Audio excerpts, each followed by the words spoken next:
Si ignoras lo que ocurrió antes de que nacieras, siempre serás un niño. Cicerón. Una hora con la historia, un nuevo enfoque del pasado deshaciendo mitos, con Pío Moa y Quico Méndez Monasterio, aquí en Radio Inter. Buenas noches, un sábado más, a una hora con la historia. Les habla Rafael Núñez Huesca, en sustitución de Quico Méndez Monasterio, y nos acompaña, como no podía ser de otra manera, tratándose de su programa, el historiador Don Pío Moa. Hoy vamos a tratar temas interesantes, vamos a tratar en profundidad la controversia del bombardeo de Guernica, sobre el que se cumplieron esta semana pasada 80 años, pero antes de todo ello, y antes incluso del editorial, vamos con el llamamiento habitual para que nuestros oyentes se comprometan y colaboren con este programa. Don Pío, buenas noches. Buenas noches. Con motivo del aniversario del bombardeo de Guernica, hemos asistido a una nueva oleada de falsificación histórica, que directa o indirectamente nos obligan a pagar a todos. Son cosas subvencionadas. En Twitter decía alguien con desaliento que los estafadores políticos o históricos ganan por goleada. Respondí que si ganan por goleada, se debe ante todo a la pasividad de la gran mayoría de quienes ven la manipulación pero no saben hacer más que quejarse.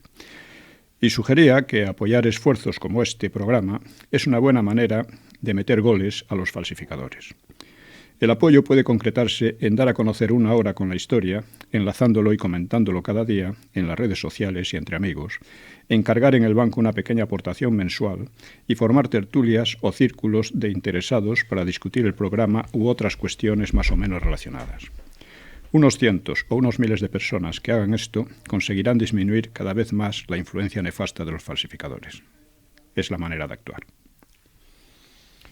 Bueno, pues una vez hecho el llamamiento, vamos, don Pío, con el editorial de esta semana, que tiene que ver con la posibilidad, hablábamos la semana pasada de la pertinencia o no de que España fuera neutral en el contexto internacional. Hoy hablamos sobre si es posible esta neutralidad, sí. ¿No es así?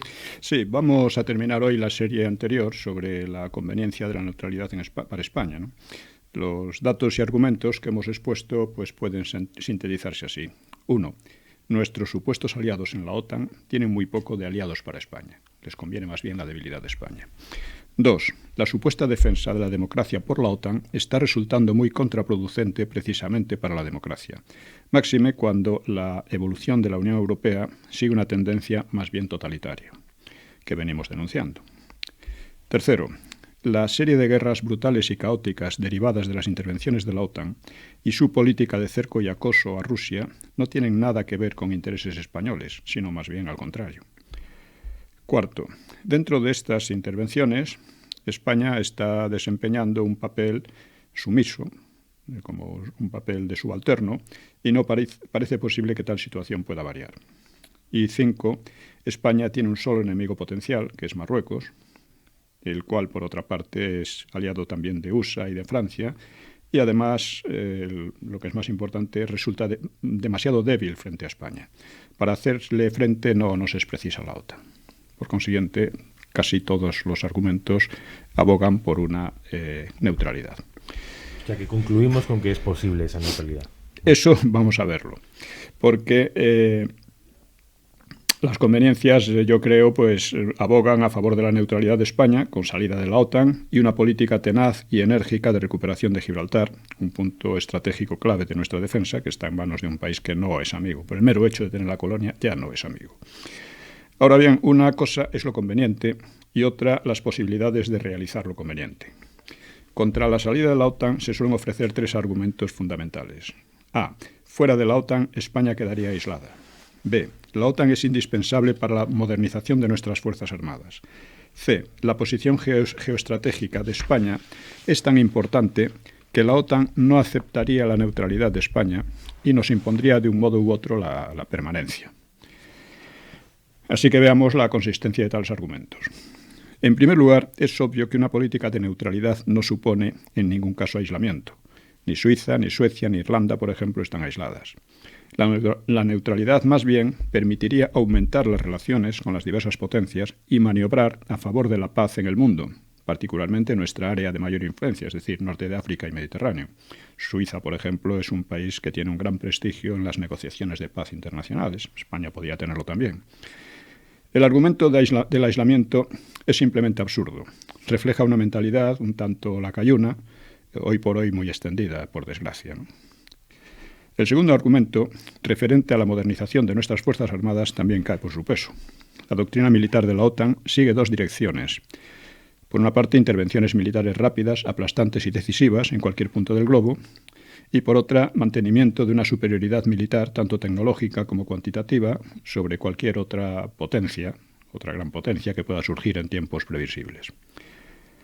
En cuanto al primer punto, tenemos ejemplos de intervenciones aplastantes y rápidas, pero de ninguna manera decisivas, como hemos visto en Irak, Afganistán o Libia, que han tenido efectos muy dañinos y peligrosos para Europa. En cuanto a la carrera de armamentos entre la OTAN y Rusia y China o cualquier otra, tampoco interesa a España, que solo puede representar, como decimos, un papel subordinado. España debe desarrollar una doctrina militar propia, referida a su área principal de intereses estratégicos. La doctrina de la OTAN en esos ámbitos es para nosotros innecesaria e incluso perjudicial, según vamos viendo. A España le conviene una doctrina defensiva y promotora de la paz, sin injerencias mesiánicas en los asuntos de otros países. No es preciso estar en la OTAN para disponer de un ejército fuerte, motivado y creíble para cualquier adversario potencial, que en el fondo prácticamente hoy por hoy solo es Marruecos.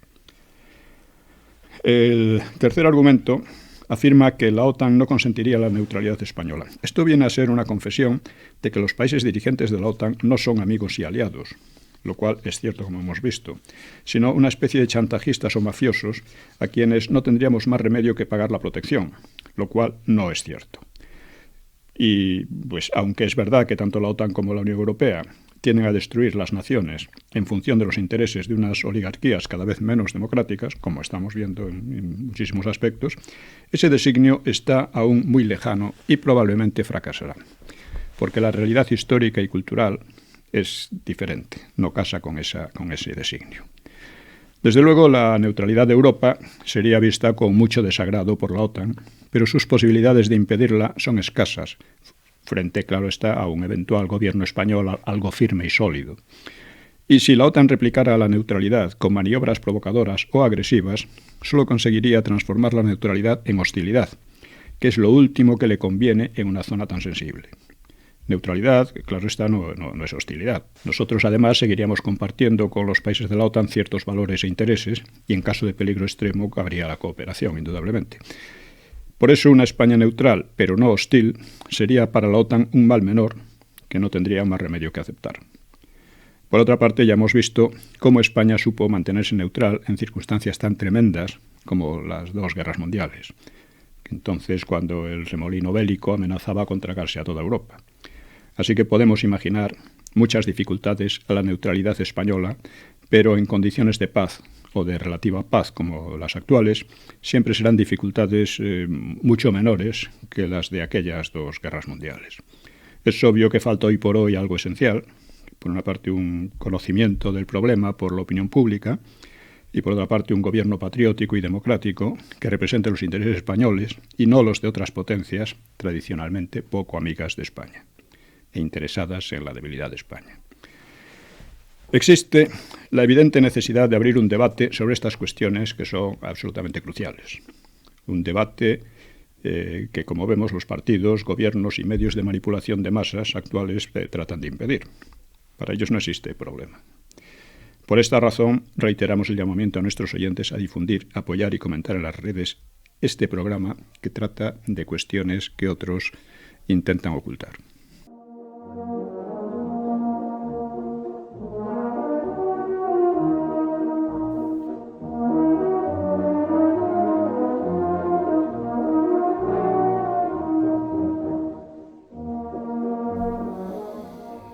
Bueno, después de escuchar el editorial sobre la posibilidad de la neutralidad española en el contexto de la Alianza Atlántica, vamos a abordar, don Pío, el tema principal del programa de hoy, que no es otro que el bombardeo de la Legión Cóndor sobre la población vasca, símbolo, o dicen que símbolo del nacionalismo vasco, de Guernica, cuya efeméride, cuyo 80 aniversario se cumplió esta semana pasada. Don Pío, adelante. Pues vamos con ello. La propaganda de la izquierda ha elaborado 3 grandes mitos sobre la guerra civil, que demostrarían la maldad absoluta de los nacionales. Una parte, la heroica resistencia de Madrid, la matanza de la Plaza de Toros de Badajoz y el bombardeo de Guernica. El mito de Madrid es un producto típico de la propaganda comunista y lo trataremos en noviembre, que es cuando es el aniversario. El mito de Badajoz fue inventado con increíble éxito por un periodista useño, Jay Allen, profesional del embuste como tantos otros, según vimos en la primera sesión de este programa. Y el mito de Guernica procede de periodistas ingleses. Estos 2 últimos, o sea, el de Badajoz y Guernica, indican algo sobre un tipo de periodismo anglosajón muy manipulador y muy desvergonzado. En España existe una admiración beata por el periodismo anglosajón, que se considera excepcionalmente veraz y cuidadoso con los hechos, pero desde luego no es así siempre, ni mucho menos. No es que siempre mienta o manipule, como es lógico, pero miente y manipula con notable frecuencia. Aunque hay que reconocer que suele hacerlo con un espíritu, con un estilo más bien algo menos burdo que el periodismo español, que, salvando las excepciones, es realmente burdo, ¿no? Realmente tosco. Esto lo vemos en El País. En fin, el bombardeo de Guernica ha vuelto a ponerse de moda con motivo de su 80 aniversario, así que vamos a tratarlo porque sigue siendo uno de los temas sobre los que más se ha mentido y sigue mintiéndose. Trataremos en primer lugar los hechos, en segundo lugar el modo como se inventó el mito y en tercer lugar sus consecuencias estratégicas. Estas cuestiones las he tratado en un capítulo de los mitos de la guerra civil y por supuesto no ha sido rebatido. Pero no importa. Los profesionales de la manipulación, sean historiadores o periodistas, están enamorados de sus mentiras y ya se sabe que el amor es ciego. En general, el libro Los mitos de la guerra civil no ha sido refutado en ningún extremo, por lo que sigue siendo plenamente actual y se sigue vendiendo, por cierto. Bien, primero vamos al contexto del bombardeo. Como es sabido, Franco no logró tomar Madrid en 1936, pero conservó plenamente la iniciativa, aunque fracasó en ello, conservó la iniciativa, de modo que decidió atacar la franja cantábrica de Vizcaya, Santander y parte de Asturias, que era un territorio muy industrializado y rico en minas de carbón y otros minerales, que permitía, para el esfuerzo de guerra, era muy importante, ¿no? Este cambio de frente era muy arriesgado, porque implicaba debilitar el frente en torno a Madrid, y porque el norte cantábrico es muy escabroso y, por tanto, muy fácil de defender. Pero, en cambio, se contaba con que las tropas enemigas en el norte estaban mucho menos bregadas y disciplinadas y menos motivadas que las que habían defendido a Madrid, y que, por otra parte, la zona a conquistar pues, era muy estrecha, lo que dificultaba la reacción frente a los ataques aéreos. Es decir, la ofensiva se hizo con menos tropas de las tropas defensivas, de las tropas del Frente Popular y del PNV, pero con superioridad aérea, que venía dada precisamente por esa dificultad que tenían ellos para montar muchos aeródromos y responder con rapidez a los ataques aéreos, ¿no? Además, hasta entonces la ocupación principal del Frente Popular en el norte había consistido en la represión de retaguardia y habían hecho muy pocas previsiones para caso de que la guerra se trasladase allí. Es decir, había grandes inconvenientes, pero también ventajas importantes. En Vizcaya gobernaba una alianza del Frente Popular y los separatistas del PNV. O sea, el Frente Popular, prácticamente el PNV, pues colaboraba con él, ¿no? Evidentemente. Sorprende que el PNV, que presumía de católico, se aliase con unos partidos que estaban masacrando a la Iglesia y que contribuyese a la persecución, porque la disimulaba ante el exterior en beneficio, lógicamente, de sus aliados masacradores de la Iglesia. Esto se debía a puro oportunismo. En un primer momento el PNV consideró, como casi todo el mundo, por cierto, que los nacionales tenían las de perder, era imposible que ganaran la guerra, por lo que les convenía aliarse con los probables vencedores. Además, el Frente Popular ofreció un estatuto de autonomía y el PNV procuró desde el primer momento infringirlo a su favor. O sea, le hizo caso omiso del estatuto, ¿no? Lo superó en todo lo que pudo. De hecho, trataba de aprovechar la guerra para imponer la secesión de Vascongadas. Pero según los nacionales iban ganando, las vacilaciones del PNV fueron aumentando, como es lógico. Por lo tanto, el PNV colaboraba con comunistas, socialistas y anarquistas, pero al mismo tiempo maniobraba a espaldas de ellos con los fascistas italianos y con los gobiernos de París, de Londres y de Berlín, con vistas a una rendición por separado. Es decir, estaba traicionándolos ya, ¿no? El gobierno de Largo Caballero estaba desesperado con los separatistas, que obraban a su antojo e impedían una coordinación eficaz en las operaciones militares. Así que puede decirse, es curioso, que el PNV, igual que los separatistas catalanes, aunque eran furiosamente contrarios al bando nacional, por supuesto, en la práctica obraron como un auxiliar objetivo de Franco, porque debilitaron a sus aliados y realizaban acciones aventuradas que terminaban en fracasos, etc., ¿no? Esto Azaña lo veía y le llevaban los demonios. La ofensiva nacional fue dirigida por Mola y empezó por Vizcaya el 31 de marzo hasta culminar en Asturias casi 7 meses después. Bien, con esto yo creo que trazamos aproximadamente el contexto del bombardeo que ocurrió el 26 de abril. Y en el momento del bombardeo, o previo al bombardeo, las tropas nacionales tuvieron dos opciones, o avanzar hacia Durango o hacia Guernica. La toma de Guernica habría tenido alcance estratégico, pues habría cortado la escapatoria a una docena de batallones enemigos y habría facilitado la caída de Bilbao. Y esta posibilidad, en cambio, no se daba en Durango. Guernica era la opción que prefería el jefe alemán de la aviación, que era Richthofen, por lo que el bombardeo de la villa tenía sentido como parte del cerco a las tropas del Frente Popular en la zona, ¿no?, contra la costa. Sin embargo, Mola, que no se llevaba bien con el alemán, pues ordenó proseguir hacia Durango. Lo grave del caso es que Richthofen conocía ya la orden de Mola, pese a lo cual llevó a cabo el bombardeo. Quizá lo hizo con la esperanza de forzar una rectificación de Mola, ¿no?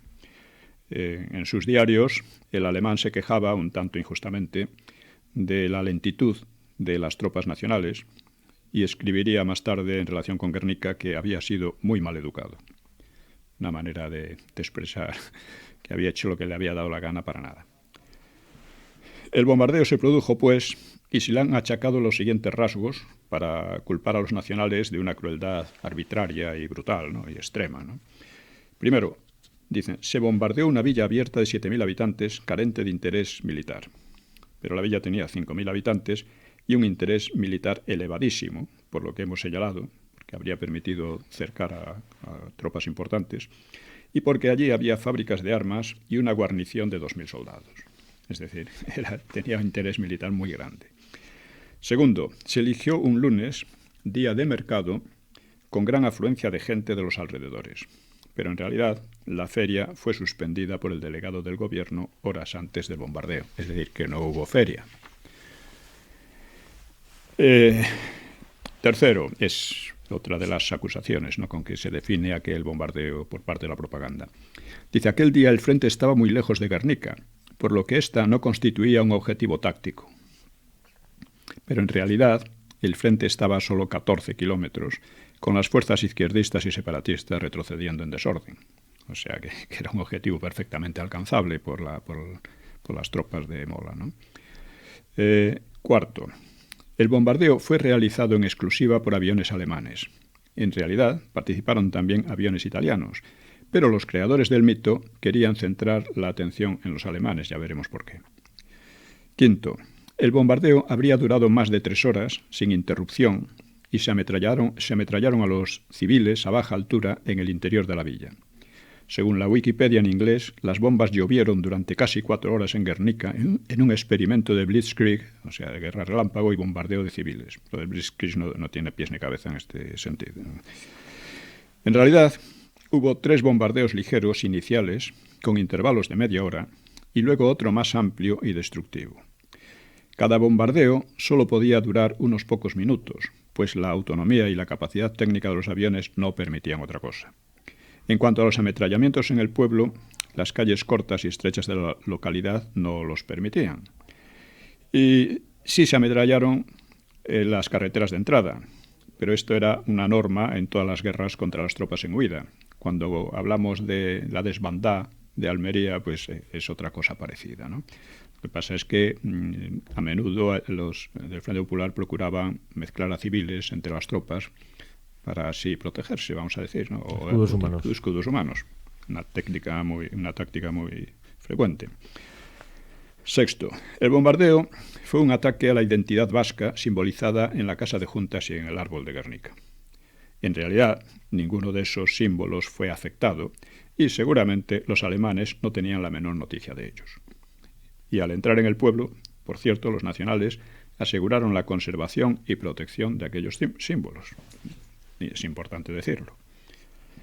Mola tenía particular interés en que se respetara.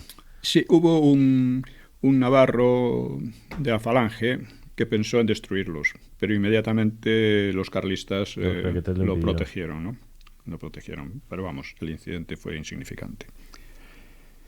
Séptimo, la destrucción de Guernica fue deliberada y se logró mediante un nuevo sistema de bombardeo que combinaba bombas explosivas e incendiarias. En realidad, esta combinación de explosivas e incendiarias era la habitual en los bombardeos corrientes, ¿no? Y la destrucción no fue deliberada, ya que trató de centrarse en el puente sobre el río, cosa que era difícil por la poca precisión de las bombas de entonces. O sea, tenían que tirar muchas bombas para que generalmente daban en todos los alrededores, ¿no? La precisión era muy escasa, ¿no? La falta de precisión fue aumentada por el humo y el polvo causado por los primeros ataques, por lo cual pues provocó un incendio que terminó consumiendo hasta el 71% del caserío. Sin embargo, al terminar el bombardeo, solo estaba en llamas un 18% de la villa, y la destrucción se extendió en gran medida debido a la actuación ineficiente de los bomberos de Bilbao, que estaba a solo 30 kilómetros, pero que tardaron entre 3 y 5 horas en llegar, según versiones. Y además se fueron sin extinguir el fuego, que prosiguió durante la noche. Esto no suelen decirlo, pero es importante. Octavo, por fin, el número de víctimas, dicen, fue elevadísimo, citándose 1.650 y hasta 3.000 muertos. Esta última cifra se lee en un libro separatista titulado En defensa de la verdad, nada menos. En un reportaje reciente, inglés o useño, no recuerdo ahora, se hablaba de 6.000, es decir, más que toda la población de Guernica entonces. Euronews acaba de decir que hubo al menos 1.200. Acaba de decirlo. Eurotrolas, más bien, ¿no? En realidad, los muertos sumaron un máximo de 126, parte de ellos en un refugio mal construido. Y es curioso que al día siguiente la prensa de Bilbao ni siquiera hablara de muertos, solo de heridos. Así que, como vemos, estamos ante un mito falso prácticamente en todos sus detalles, excepto en el hecho mismo del bombardeo. Como dije, traté el asunto de los mitos de la Guerra Civil basándome en investigaciones contundentes de Vicente Talón y sobre todo las definitivas de Jesús Salas Larrazábal, que escribió un libro, Guernica, el bombardeo, la historia frente al mito. Este libro debiera ser muy ampliamente conocido, pero sin embargo, pues, en fin, yo le he dado, en los mitos de la Guerra Civil le he dado mucha publicidad, pero estamos en esta situación, ¿no? Por eso los amantes del mito pues se han limitado a ignorarlo y han podido hacerlo hasta cierto punto porque disponen de muchos más medios y también de la pasividad de los contrarios, en la que estoy insistiendo porque es muy importante. Unos medios, estos medios, debe insistirse, nos obligan a pagarlos a todos. Y así, quien se moleste en hojear la prensa o escuchar los comentarios o documentales más frecuentes hoy puede comprobar cómo la mentira sigue señoreando el ambiente público español con sus efectos morales y políticos devastadores. Y es curiosa además la desenvoltura con que muchos hablan de conocer la verdad presuntamente ocultada por el franquismo, como pregonaba el país, para pregonar ellos las falsedades de rigor. Es decir, es asombroso cómo este alud de falsedades se presenta casi siempre como una defensa de la verdad. ¿Quién decía aquello del Everest de mentiras? Eso lo decía, el Himalaya de mentiras, lo decía Besteiro, socialista Besteiro. Decía que el Frente Popular se apoyaba en un Himalaya de falsedades. Y es verdad, lo comprobamos a cada paso, que las están resucitando un montón de gente interesada, ¿no? Y subvencionada. Y además, a tenor del 80 aniversario que se produjo esta pasada semana, todos los medios de comunicación han prestado cierta cobertura al mito. Para ellos no es ningún mito, fue una verdadera masacre. Y además el relato era... No, para ellos no, ellos saben muy bien lo que pasó, porque lo saben. Pero es que no les interesa. O sea, lo que les interesa es seguir con las mentiras. Pero yo entiendo, Don Pío, que no le interesa al diario público, al diario.es de Escolar, al País... Pero es que leía yo en ABC una crónica, un reportaje sobre el bombardeo de Guernica y reproducía con exactitud todos los mitos que lleva usted aquí derribando desde hace media hora. Pero ABC, que es el diario monárquico, que fue represaliado por ese Frente Popular. Pero recuerde usted que a partir de la transición, la derecha, a partir de Suárez, decidió primero tratar de olvidar, o sea, que los españoles olvidaran su propia historia. Y segundo, a partir de ahí terminó aceptando el discurso de la izquierda.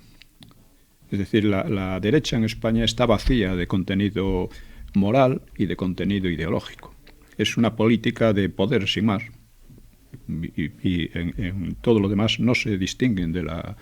O sea, la propaganda izquierdista es aceptada. Y además lo presentan, porque ellos tratan de presentarse como demócratas. Ya hemos dicho muchas veces que uno de los terribles fallos de la transición fue la identificación de antifranquismo y democracia. Claro, sobre esta base la ETA y los comunistas eran los demócratas por excelencia. Y la derecha, que al principio se callaba, daba algún que otro pellizco de monja a todo esto, terminó aceptándolo porque necesitaba presentarse como demócrata.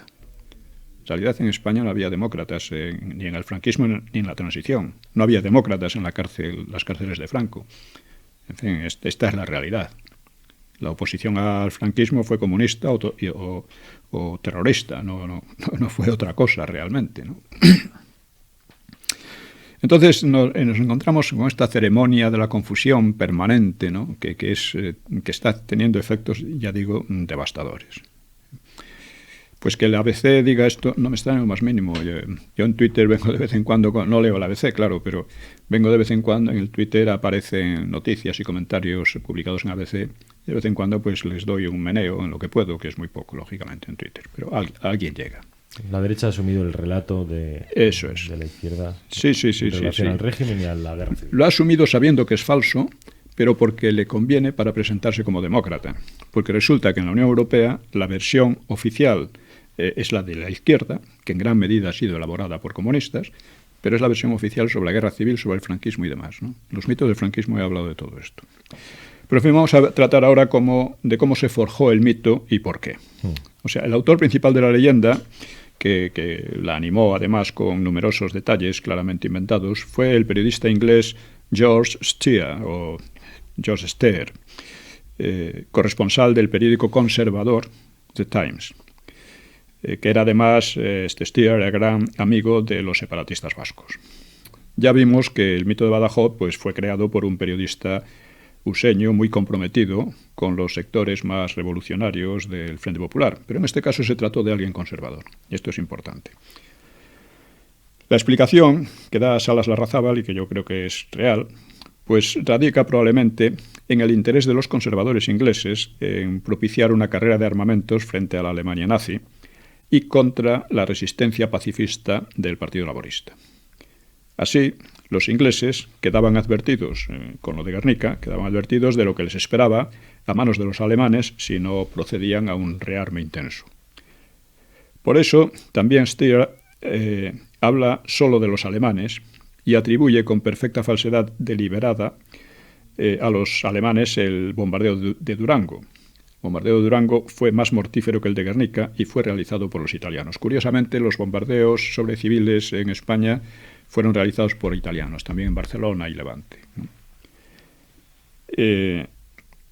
Además, Steer simpatizaba, como digo, con los separatistas del PNV, casualmente, cuyo racismo extremo los hacía, curiosamente, afines a los nazis.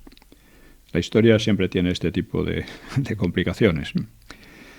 Stier ha sido presentado a menudo como testigo presencial y fidedigno del bombardeo, incluso por historiadores de cierto prestigio como Joseph Pérez.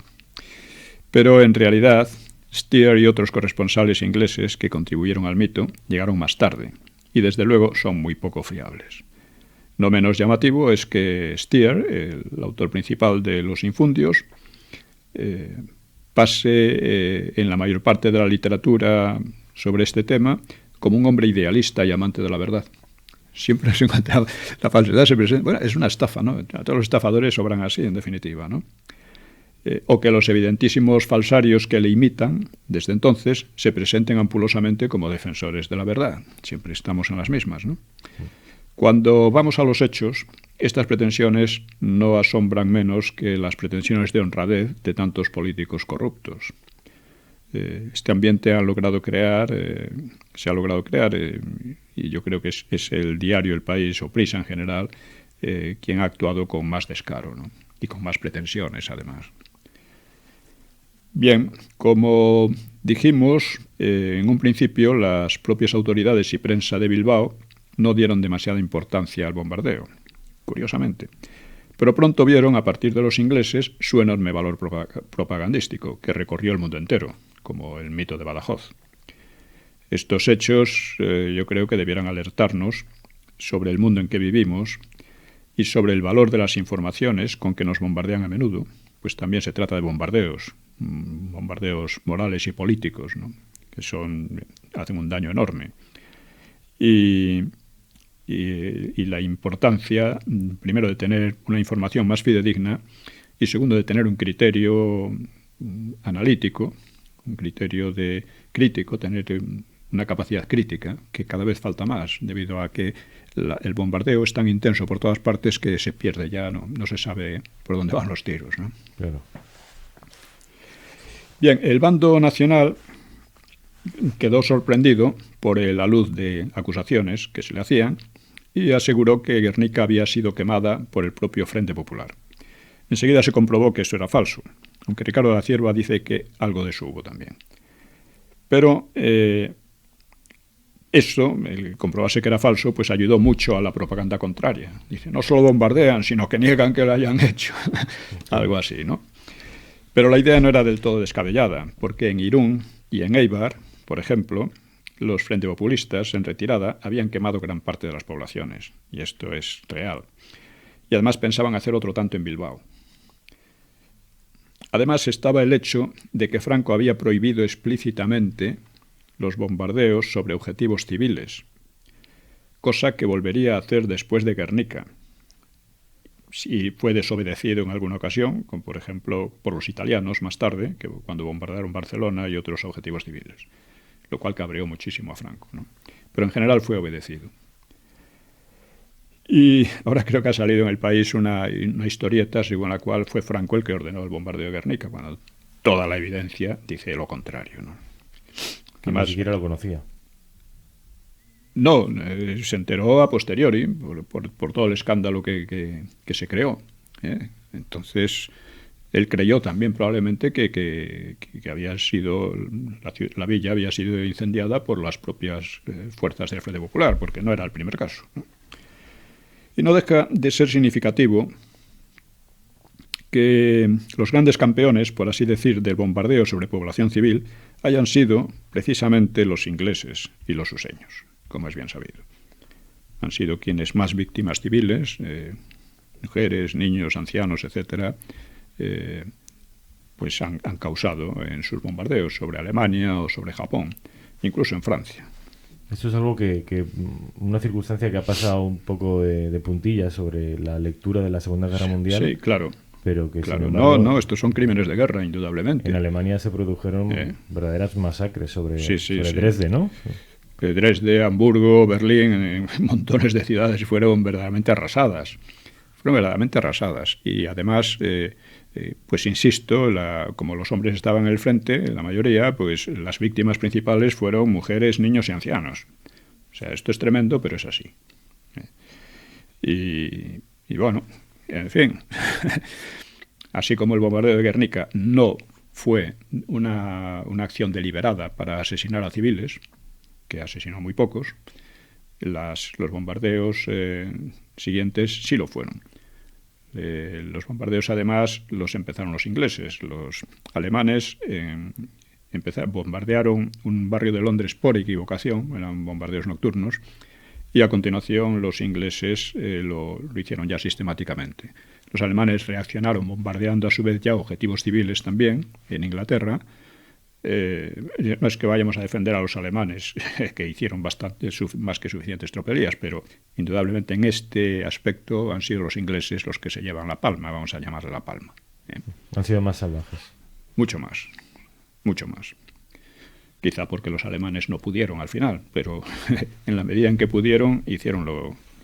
Sin embargo, son ellos los que han escrito la historia y los que se erigen en los jueces. Bueno, sí, muchos de ellos. Y aquí en España se les acepta muchos. Pero hay también historiadores ingleses y useños muy críticos con estos hechos. O sea, no es una cosa así unánime, ni muchísimo menos. En fin, así fue. Es como un poco como lo de los judíos, de Sandbridge y demás, de que hablábamos. Hombre, Franco salvó a decenas de miles de judíos. Tanto los useños como los ingleses pasaron de ellos, pasaron literalmente de los judíos, a pesar de que tenían informaciones sobre lo que estaba ocurriendo. Pues esto hay que recordarlo. Lo hemos recordado aquí y hay que recordarlo todo lo que sea necesario, ¿no? Así que nosotros no tenemos una deuda, digamos, de ese tipo como la que tienen ellos. Y sin embargo, se presenta a los nacionales, en concreto a los españoles en general, incluso, porque se presenta muchas veces como una muestra de la barbarie española o de la crueldad española. Pero vamos a los hechos una vez más, que es lo que son los que realmente... Esto dará a nuestros oyentes la medida de cuán distantes están el relato oficial hegemónico, construido básicamente por el mundo anglosajón, apoyado en las industrias culturales y cinematográficas, por Hollywood, por la literatura. Y comunista, porque gran parte del origen de esta propaganda es comunista. O sea, la base de la propaganda antifranquista la elaboró el Partido Comunista como parte de su lucha contra el franquismo. Fueron los únicos que lucharon realmente contra el franquismo, ¿no? Del principio al final. Entonces no hay que olvidar todo esto.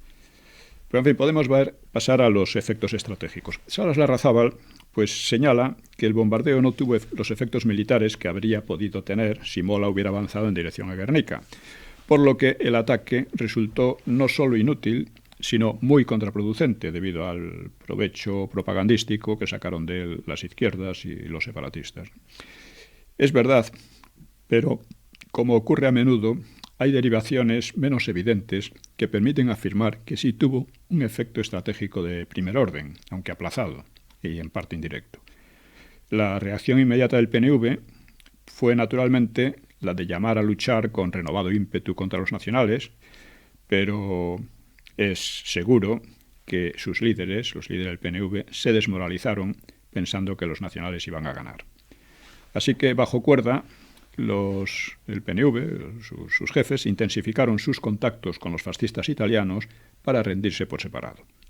La rendición fue siendo aplazada porque no era fácil llevarla a cabo a escondidas del Frente Popular, que estaba con la mosca detrás de la oreja, claro. No sabía muy bien lo que pasaba, pero se daba cuenta de que había unos manejos muy raros por ahí del PNV, ¿no? Esto se ve en Largo Caballero. Esto lo he detallado bastante en el libro sobre la Guerra Civil. O sea, el nombre de la República y la Guerra Civil. Y también hablando de los separatismos vasco y los nacionalismos vasco y catalán en la guerra, el franquismo y la democracia, ¿no? Por si alguien tiene interés en ello. Los separatistas catalanes hacían cosas parecidas, ¿no? Pero también con alguna potencia extranjera. Estaba igual, Londres, París, Berlín o Roma. Ellos estaban en contacto con unos y con otros a ver qué podían sacar. Lo que pasa es que no les hicieron mucho caso, ¿no? Así que bajo cuerda los separatistas intensificaron sus contactos, como digo, y en fin, finalmente esto dio lugar primero a que el PNV impidiera la destrucción de la industria pesada de Bilbao, como querían sus aliados, el Frente Popular, y así esta industria, que muy importante para el esfuerzo de guerra, pasó intacta a manos de los nacionales. Esto fue prácticamente un regalo que le hicieron.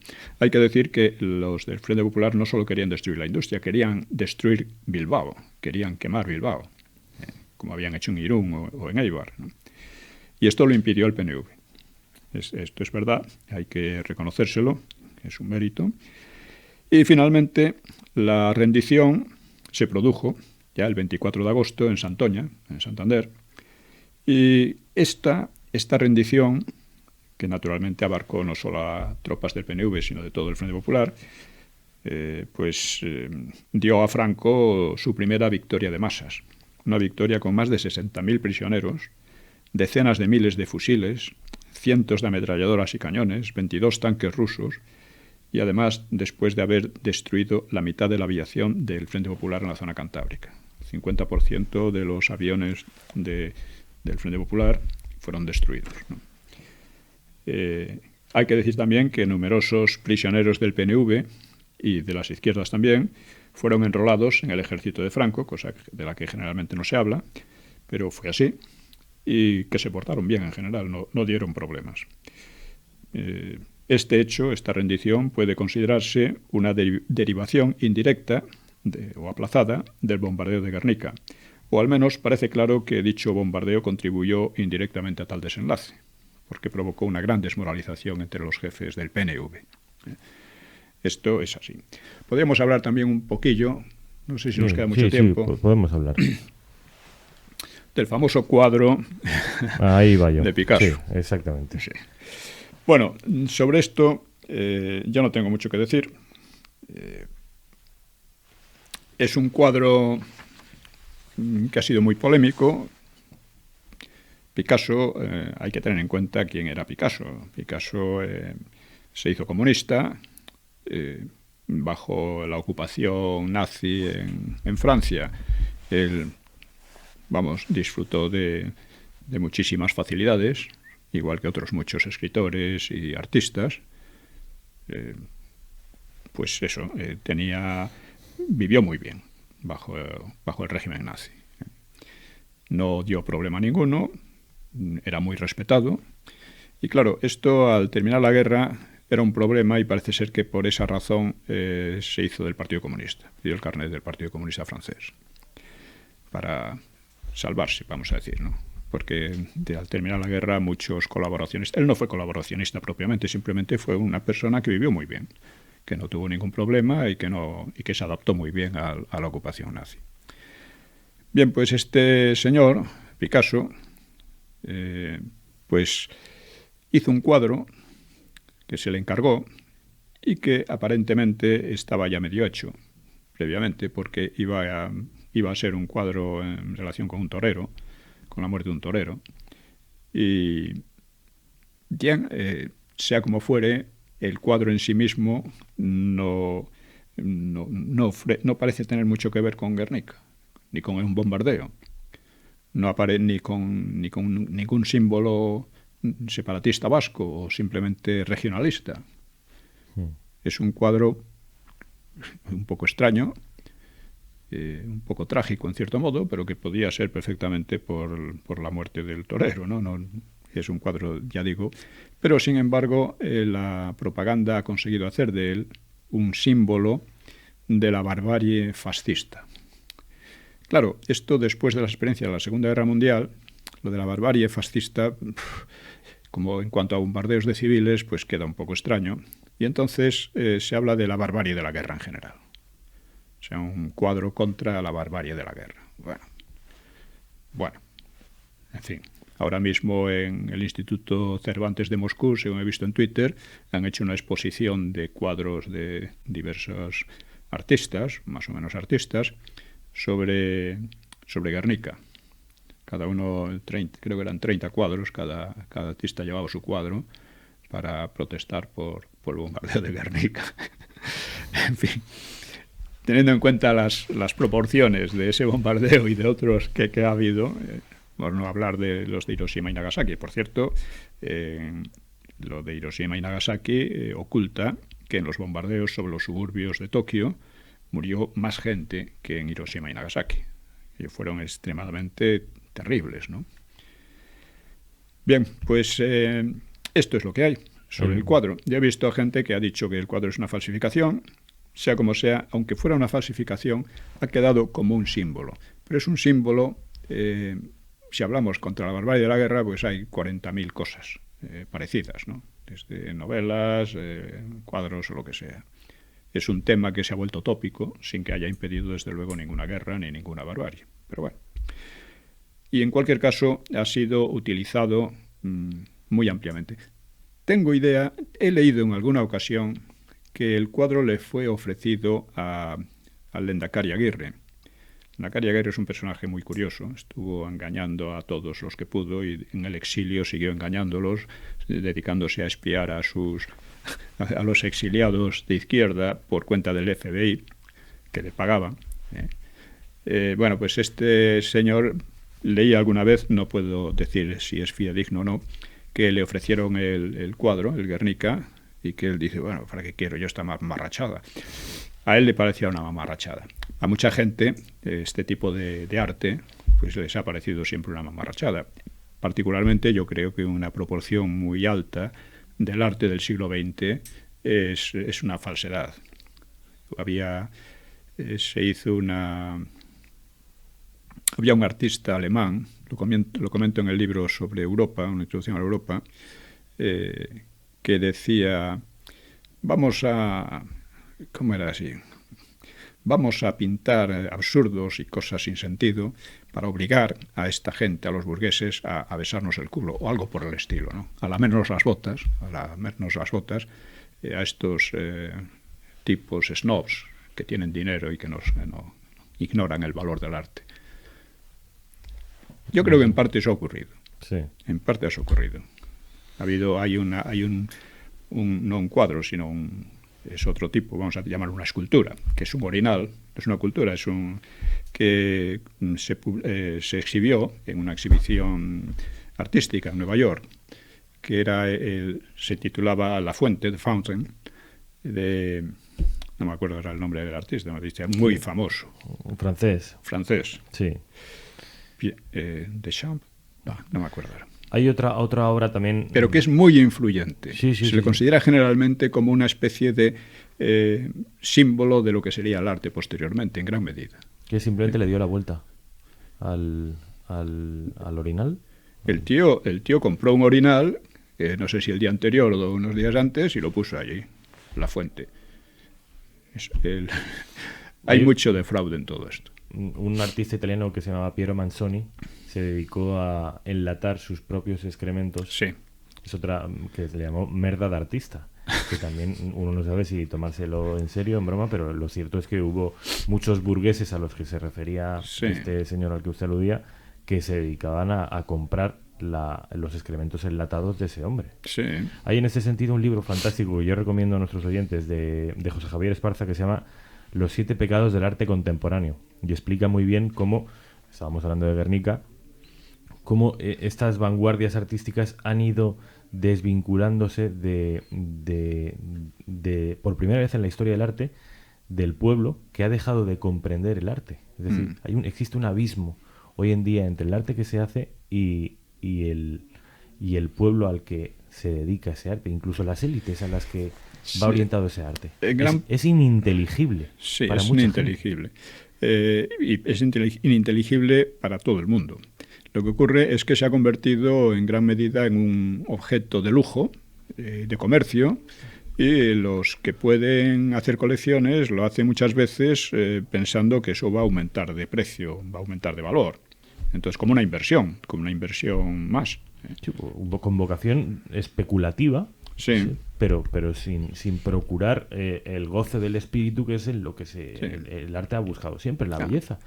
Hombre, esto que decía usted de Guernica es cierto, no se sabe muy bien qué está representado en ese cuadro. Se adivina un toro, una lámpara que la gente interpreta que es una luz, un fogonazo, pero nadie sabe muy bien, porque no es arte figuralista, es arte cubista, que precisamente esa vocación abstracta de ese arte ha operado como motor propagandístico, porque cada uno interpreta ahí lo que quiere ver. Claro.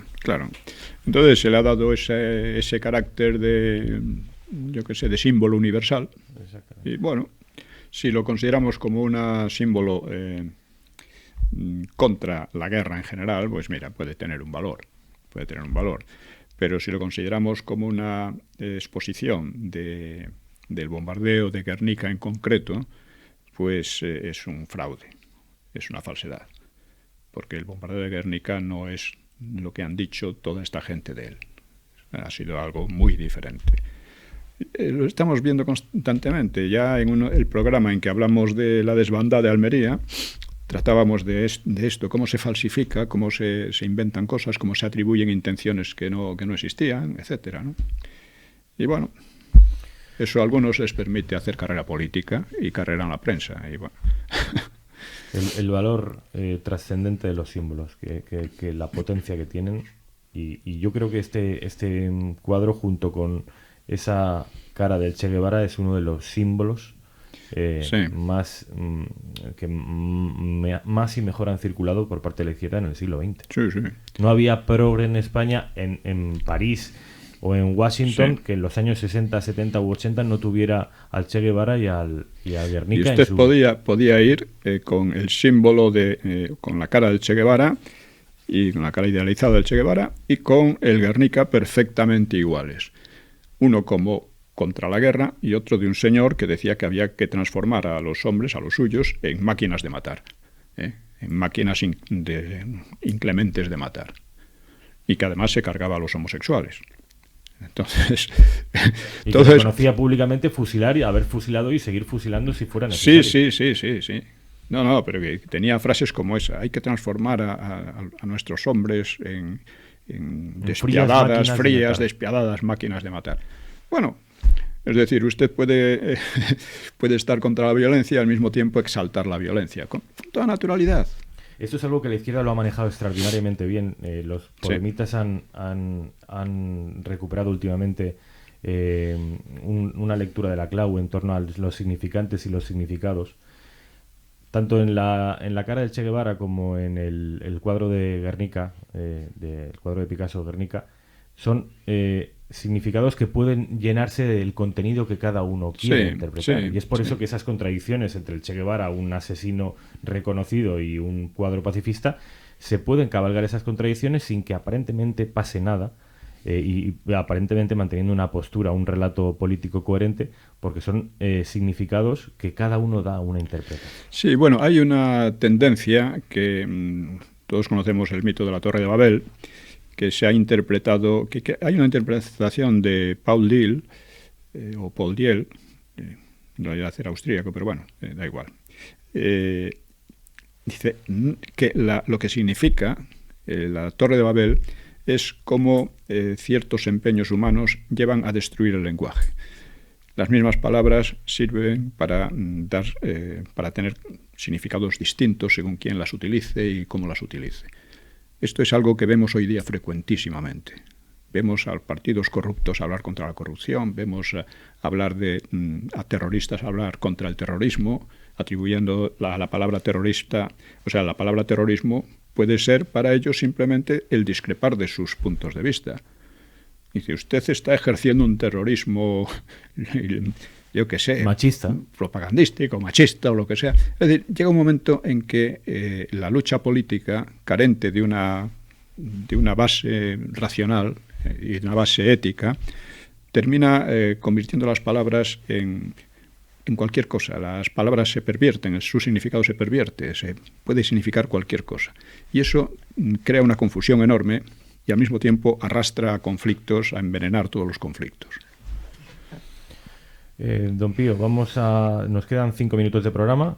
Vamos a hacer una brevísima pausa para abordar un tema que quiero preguntarle, y es sobre las elecciones francesas, la segunda vuelta que tenemos precisamente, y valga la redundancia, a la vuelta de la esquina.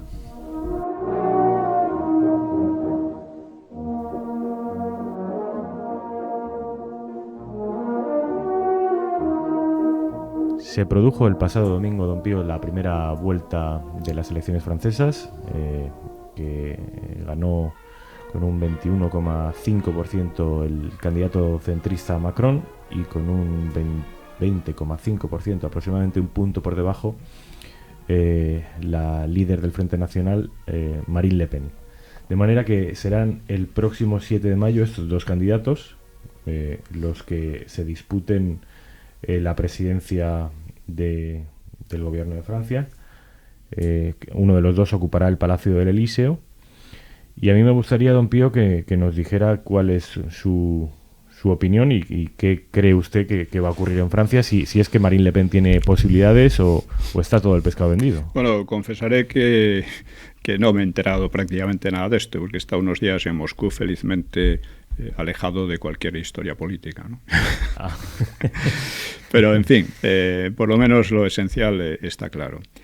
Lo que ocurre es que la Unión Europea ha entrado en crisis, en una crisis profunda, que procede de su orientación cada vez más totalitaria, en base a ideología de género, en base a proislamismo, en base al intento de destruir la herencia cultural e histórica de los países, que ha llegado ya a un punto muy grave. He leído que los islámicos en Francia, que son ya muchos votos, apoyan a Macron. Masivamente. Exactamente. Y eso ya indica muchísimo, porque efectivamente hay que darse cuenta de que la política de la Unión Europea, en la OTAN en general, ha sido convertir a los países musulmanes, que eran bastante estables, ¿no? Eran dictaduras, pero bueno, los han convertido en avisperos, guerras civiles, caos, etcétera, con la intervención directa o indirecta de la OTAN. Y esto ha tenido, uno de sus reflejos ha sido en una práctica invasión, una masiva inmigración de estos musulmanes, que no debemos olvidar que ellos no admiran nuestro sistema, en realidad lo desprecian, consideran que es decadente, en gran parte es verdad, pero ellos tienen derecho a despreciarnos, pero en sus países, no aquí. Y tienen derecho a hacer muchas cosas, pero en sus países. Aquí, si no se adaptan, pues mal. El problema es que parece que tienen que adaptarse a la ideología de género, al homosexismo, al feminismo, al abortismo y todos estos ismos que están caracterizando a la Unión Europea. Creo que lo que ha pasado en Francia y está pasando también en otros países es un hartazgo creciente con lo que podemos definir como corrección política, resumir como corrección política, y que está llevando a la destrucción de unos valores históricos, culturales, tradicionales, ¿no? que creo que debemos defender. O sea, yo no me identifico en absoluto con las ideologías tipo Macron o Angela Merkel o estas otras.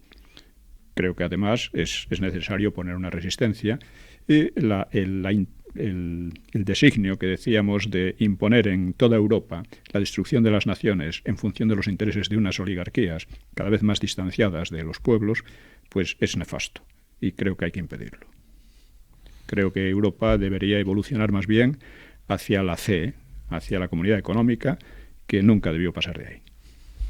Pues ese precisamente es la bandera discursiva principal y nuclear de Marine Le Pen, que el próximo 7 de mayo se juega, para muchos es un combate entre globalismo e identidad, mundialismo y soberanía. Veremos cómo dirimen los franceses esa batalla. Por mi parte me despido, don Pío, buenas noches. Buenas noches. Se despide Rafael Núñez Huesca. La semana que viene, más y mejor. Bueno.